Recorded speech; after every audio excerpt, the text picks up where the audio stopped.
दरम्यान जम्मू काश्मीरच्या पहलगाममधील भ्याड हल्ल्याचा शिंदेच्या शिवसेनेचे आमदार संजय गायकवाड आणि भाजपचे मंत्री नितेश राणे यांनी तीव्र स्वरूपात निषेध व्यक्त केला। हा इस्लाम आतंकवाद असून यांना कसाबसारखी मेजवानी देऊ नका, त्यांच्या मानात छाटा अशी मागणी गायकवाडांनी पंतप्रधान नरेंद्र मोदींकडे केली आहे। तर मंत्री नितेश राणेंनी आतंकवाद आणि जिहादचा रंग हिरवाच असल्याचं ठामपणे सांगितलं। धर्म विचारून हत्या केली जात असेल तर धर्म विचारून कोणत्याही वस्तू खरेदी करण्यात हरकत नाही असं आवाहन नितेश राणेंनी यावेळी केलं। नेहमी सांगितलं जातं की आतंकवादचा कुठला रंग नसतो, तर मग इथून तर स्पष्ट कळलेलं आहे की आतंकवादाचा रंग हिरवाच आहे। काही वळवळ करणारे जे काही लोक आहेत ते आता कुठल्या बिळामध्ये लपलेले आहेत हा प्रश्न मला विचारायचा आहे।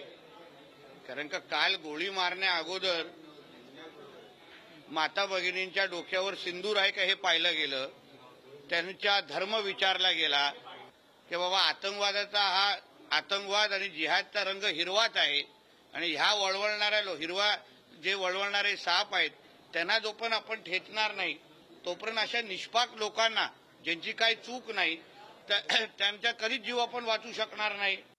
जात पाहून लिंग तपासून म्हणजे जे कृत्य 1987 सालापासून काश्मीरमध्ये चालू होतं की गावाच्या गाड्या अडवायच्या, माणसं खाली उतरायचं, बाईच्या कपाळाचं कुंकू पाहायचं, कुंकू असेल तर बलात्कार करायचा, लिंग तपासायचं, हिंदू असेल तर गोळ्या घालायच्या, हे जे क्रूर कृत्य पाकिस्तानने केले। जे लोक सांगतात की आतंकवादाला चेहराने मी जाहीरपणे सांगतो की हा इस्लाम आतंकवाद आहे, हा पाकिस्तानचा आतंकवाद आहे की जम्मू काश्मीरमधल्या हिंदू लोकांना, भारतीय हिंदू लोकांना खतम करायचा हा यांचा आतंकवाद आहे।